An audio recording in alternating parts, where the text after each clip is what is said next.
Assalamualaikum warahmatullahi wabarakatuh. Baiklah, pada kesempatan ini sebelumnya perkenalkan saya Ibrahim Kiu, teman saya. Dan saya Fitri Suga. Kami dari kelompok 5 akan mempresentasikan makalah kami, yakni dengan tema audit siklus investasi dan pembiayaan. Bagaimana? Silakan saksikan video selanjutnya. Oke, baiklah teman-teman, saya akan menjelaskan tentang audit siklus investasi dan pembiayaan. Jadi pertama kita akan masuk kepada sifat siklus investasi dan pembiayaan.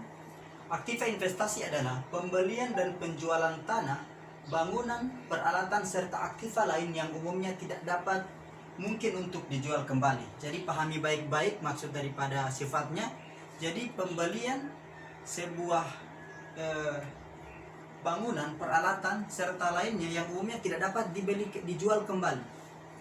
Maka itu adalah sifat pokok yang terdapat pada siklus investasi. Kemudian ada juga, selain itu aktivitas investasi juga mencakup beberapa pembelian dan penjualan instrumen keuangan yang tidak dimaksudkan untuk tujuan perdagangan. Nah, kemudian di sini ada yang namanya siklus investasi. Yang pertama ada materialitas, resiko intern, resiko prosedur analitis, resiko pengendalian. Oke, yang pertama yakni materialitas. Jadi teman-teman perlu ketahui adalah materialitas ini merupakan pertimbangan awal yang dilakukan untuk mengevaluasi seberapa besar faktor salah saja yang terdapat dalam sebuah laporan keuangan. Jadi materialitas ini sangat berpengaruh, yaitu ketika dia melakukan pertimbangan awal untuk mengevaluasi seberapa besar sih kesalahan faktor salah saja yang berada dalamnya. Jika terjadi kesalahan salah saja, maka ini akan sangat berpengaruh pada laporan keuangan. Kemudian yang kedua ada risiko intern. Risiko intern ini yang berkaitan dengan asersi eksistensi atau keberadaan seringkali rendah karena aktiva tetap tidak mudah dicuri. Akan keberadaan risiko intern dapat meningkat sampai dengan tingkat sedang, bahkan tingkat lebih tinggi karena potensi bahwa aktiva yang dibesituakan tidak digunakan lagi atau tidak dihapuskan atau tidak mungkin untuk dihapuskan. Kemudian ada risiko prosedur analitis atau yang ketiga pada poin ketiga ini. Di sini prosedur analitis unsur elemen dari risiko deteksi bahwa prosedur analitis akan gagal mendeteksi kesalahan yang material. Prosedur analitis mengevaluasi kelayakan laporan keuangan. Kemudian yang keempat, risiko pengendalian. Ini adalah yang paling penting juga. Mengapa demikian? Karena aspek yang sama dari pengendalian internal yang menetapkan kesadaran akan tingkat pengendalian yang tinggi seperti lingkungan pengendalian yang kuat, penilaian risiko yang efektif, akuntabilitas yang efektif atas penggunaan sumber daya, dan pemantauan sistem pengendalian. Mengapa ini sangat penting? Ini akan menyadarkan para pelaku, baik itu sumber daya manusia atau sumber yang digunakan, agar kiranya mereka dalam berhati-hati mempergunakannya. Oke, silakan dilanjutkan. Kemudian ada penentuan risiko deteksi. Menentukan risiko pada sebuah deteksi, auditor harus mempertimbangkan sejauh mana klien mempunyai aktiva, konstruksi, modal yang signifikan, penambahan serta penarikan yang signifikan dari aktiva-aktiva tersebut. Auditor juga perlu mengevaluasi asumsi-asumsi yang berkaitan dengan estimasi akuntansi atas beban penyusutan. Nah, selanjutnya siklus pembiayaan, yaitu kemudian merancang pengujian substantif. Dalam merancang pengujian substantif ini terdapat beberapa poin. Yang pertama prosedur awal, prosedur analitis, pengujian rincian transaksi, dan seterusnya. Nah, kita mulai dari prosedur awal. Di sini mendapatkan pemahaman tentang bisnis dan institusi klien dan melaksanakan prosedur awal atas saldo dan catatan aktiva yang akan mendapat pengujian lebih lanjut. Kemudian pada prosedur analitis. Pada prosedur analitis dia akan mengembangkan sebuah impian atas aktiva tetap dengan menggunakan pengetahuan tentang aktivitas industri dan bisnis entitas tersebut. Kemudian pada poin ketiga, pengujian rincian transaksi. Di sini memvouching penambahan aktiva tetap ke dokumentasi pendukung, memvouching pelepasan aktiva tetap ke dokumentasi pendukung, mereview ayat jurnal ke beban reparasi dan pemeliharaan. Kemudian yang keempat yaitu ada pengujian rincian saldo atau estimasi akuntansi. Di sini itu menginspeksi aktiva tetap, kemudian memeriksa dokumen kepemilikan dan kontrak, dan yang terakhir adalah penyajian dan pengungkapan. Pada poin ini itu mengevaluasi kewajaran penyajian beban penyusutan dengan mengevaluasi kelayakan umur manfaat dan estimasi nilai sisa. Kemudian menentukan apakah suatu kejadian yang signifikan akan mengakibatkan penurunan nilai aktiva tetap.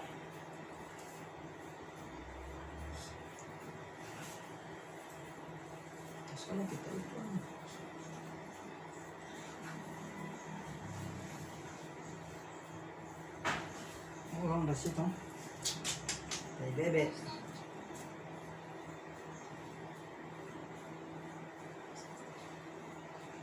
Baik, di sini ada prosedur awal.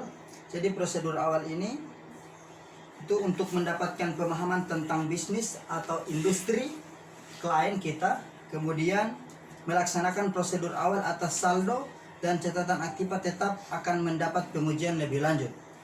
Kemudian pada poin kedua, prosedur analitis. Di sini akan mengembangkan sebuah impian atas aktiva tetap dengan menggunakan pengetahuan tentang aktivitas industri dan bisnis entitas tersebut. Kemudian menghitung rasio perputaran aktiva tetap, beban penyusutan sebagai presentasi perjualan, beban reparasi, tingkat pengembalian atas aktiva. Kemudian di sini ada pengujian rincian transaksi. Di sini akan menganalisis hasil-hasil rasio yang dibandingkan dengan pengharapan berdasarkan data tahun sebelumnya yang dianggarkan industri dan data lainnya. Kemudian ada yang keempat, pengujian rincian saldo.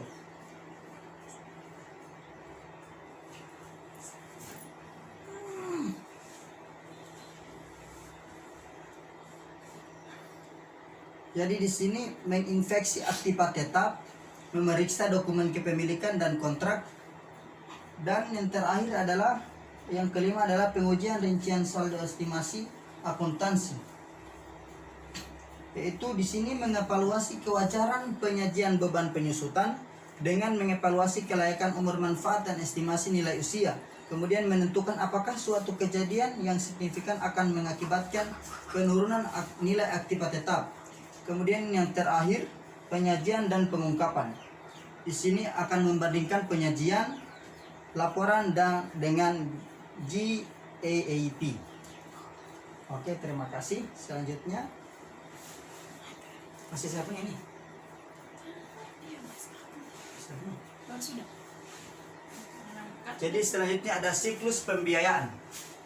Nah, di sini siklus pembiayaan adalah transaksi hutang jangka panjang yang mencakup peminjaman dari obligasi, hipotek, wesel dan hutang serta pembayaran pokok dan bunga yang berkaitan. Transaksi ekuitas pemegang saham mencakup penerbitan dan penarikan saham preferen serta saham biasa, transaksi saham treasure dan pembayaran dividen. Baik, terima kasih. Saya akan melanjutkan presentasi dari teman saya, yaitu tujuan audit. Nah, tujuan audit di sini ada terdiri dari 5 tujuan. Yang pertama, keberadaan atau keterjadian. Yang kedua, kelengkapan. Yang ketiga, hak dan kewajiban. Yang keempat, penilaian atau alokasi. Dan yang kelima, penyajian dan pengungkapan. Keberadaan atau keterjadian yaitu beban bunga yang dicatat dan transaksi laporan laba rugi lainnya menyajikan pengaruh transaksi utang jangka panjang dan peristiwa yang terjadi selama periode berjalan. kelengkapannya yaitu semua transaksi beban bunga dan pendapatan lainnya yang berkaitan dengan utang jangka panjang yang terjadi selama periode berjalan telah dicatat. Hak dan kewajiban, yaitu semua saldo utang jangka panjang yang tercatat merupakan kewajiban entitas yang melaporkan. Yang keempat yaitu penilaian atau alokasi. Transaksi beban bunga dan pendapatan lainnya yang berkaitan dengan utang jangka panjang telah dinilai dengan tepat sesuai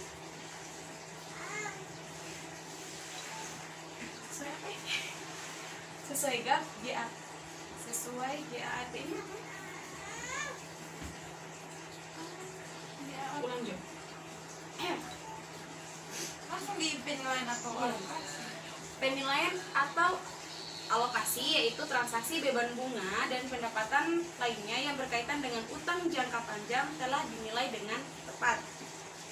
Yang terakhir yaitu penyajian dan pengungkapan. Transaksi utang jangka panjang dan ekuitas pemegang saham telah diidentifikasi serta diklasifikasikan dengan tepat dalam laporan keuangan. Selanjutnya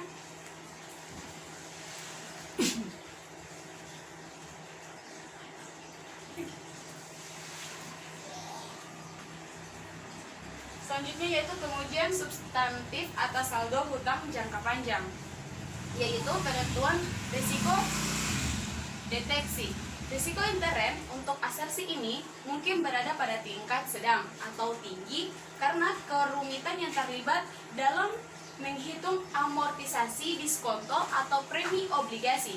Berdasarkan pertimbangan faktor-faktor ini dan setiap penilaian risiko pengendalian yang relevan, tingkat risiko deteksi yang tepat dapat ditentukan untuk setiap asersi signifikan yang berkaitan dengan saldo hutang jangka pendek. Selanjutnya yaitu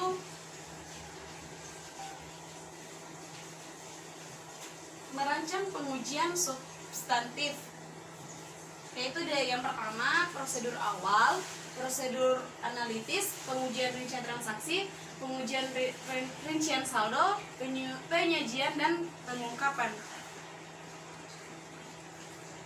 Nah, prosedur awal di sini yaitu terdiri dari dua. Yang pertama mendapatkan pemahaman tentang bisnis dan industri klien. Yang kedua melaksanakan prosedur awal atas saldo dan catatan hutang jangka panjang yang akan mendapat pengujian lebih lanjut. Yang kedua prosedur analitis. Prosedur analitis ini juga terbagi atas dua. Yang pertama melaksanakan prosedur analitis, yang kedua menghitung rasio. Dan yang ketiga pengujian rincian transaksi. Di pengujian rincian transaksi hanya terdapat satu saja, yaitu memvouching ayat jurnal ke dalam hutang jangka panjang dan akun-akun laporan laba rugi yang berkaitan.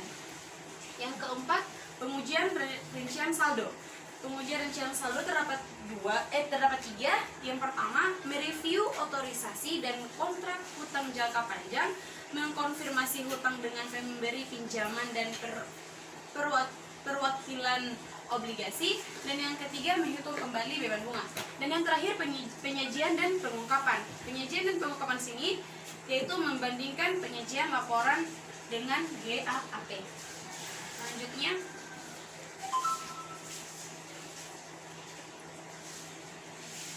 yaitu pengujian substantif atas saldo ekuitas pemegang saham.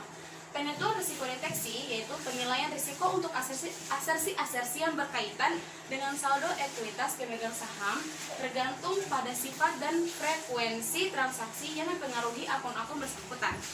Transaksi saham yang bersifat rutin dalam perusahaan terbuka sering ditangani oleh registrar dan agen transfer. Penilaian risiko dalam pengendalian mungkin lebih tinggi jika ada transaksi non-rutin yang melibatkan penerbitan saham dalam akuisisi. Sekuritas konvertibel atau opsi saham. Faktor-faktor tersebut harus dipertimbangkan dalam menggunakan mode risiko audit untuk menentukan tingkat risiko deteksi yang dapat diterima untuk setiap asersi signifikan yang bersangkutan dengan saldo ekuitas pemegang saham. Selanjutnya Merancang pengujian substantif ada 5. Yang pertama prosedur awal, prosedur analitis, pengujian rincian transaksi, pengujian rincian saldo, dan penyajian dan pengungkapan. Ini sama kayak di pengujian substantif saldo hutang jangka panjang, tapi isinya berbeda.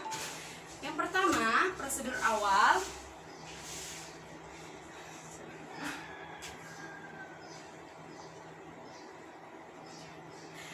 Yaitu mendapatkan pemahaman tentang bisnis dan industri klien. Yang kedua, melaksanakan prosedur awal atas saldo dan catatan ekuitas pemegang saham yang akan mendapat pengujian lebih lanjut. Dan yang kedua, prosedur analitis. Prosedur analitis ini yaitu menghitung rasio. Menghitung rasio ada terbagi dari 5. Yang pertama, pengembalian atas ekuitas pemegang saham biasa. Yang kedua, ekuitas terhadap total kewajiban ekuitas. Yang ketiga, pembayaran dividen. Yang keempat, laba per saham. Dan yang terakhir, tingkat pertumbuhan yang dapat dipertahankan. Yang ketiga, pengujian rincian transaksi, yaitu yang pertama, memvouching ayat jurnal ke dalam akun modal di setor. Dan yang kedua, memvouching ayat jurnal ke dalam laba ditahan. Yang keempat, pengujian rincian saldo. Yang pertama, mereview anggaran dasar dan anggaran rumah tangga. Dan yang kedua, menelaah otorisasi dan syarat penerbitan saham. Yang ketiga, mengkonfirmasi saham yang beredar dengan register dan agen transfer. Yang keempat, memeriksa buku sertifikat saham. Dan yang terakhir, memeriksa sertifikat saham yang ditahan sebagai treasury stock. Dan yang terakhir, penyajian dan pengungkapan. Penyajian dan pengungkapan di sini yaitu membandingkan penyajian laporan dengan GAAP. Baik. Yang terakhir yaitu jasa bernilai tambah dalam siklus investasi dan pembiayaan. Auditor juga dapat memberikan 2 jasa bernilai tambah yang penting dalam siklus investasi dan pembiayaan. Yang pertama, auditor dapat mengevaluasi seberapa efektif entitas telah memanfaatkan aktivanya untuk dapat menghasilkan penjualan, laba, dan arus kas serta mencapai tujuan entitas itu. Dan yang kedua, auditor juga dapat memberikan jasa independen dengan mengevaluasi aktiva investasi yang telah direncanakan entitas itu dan menentukan apakah langkah-langkah yang telah direncanakan akan menjadi pendukung yang penting untuk mencapai sasarannya. Akuntan publik dapat memberikan nasihat kepada klien tentang bagaimana membiayai investasi yang penting. Banyak kantor akuntan bertindak sebagai pakar dalam membimbing sebuah perusahaan melakukan merger dan akuisisi. Baiklah, itulah presentasi dari kelompok 5. Baiklah, itulah presentasi dari kelompok kami. Saya akan kembalikan kepada teman saya, Ibrahim Q. Baiklah, mohon maaf dari kami bagi kelompok 5 apabila ada salah-salah kata dalam presentasi. Kami mohon maaf karena sejatinya tiada manusia yang luput dari kata salah. Jika ada yang salah, kami mohon maaf. Lebih sempurnanya kegiatan kita pada hari ini, kita sama-sama tutup dengan melafazkan doa kifaratul majelis. Subhanakallahumma bihamdik, asyhadu an la ilaha illa anta, astaghfiruka wa atubu ilaik. Billahi fisabilil haq fastabiqul khairat. Wassalamualaikum warahmatullahi wabarakatuh.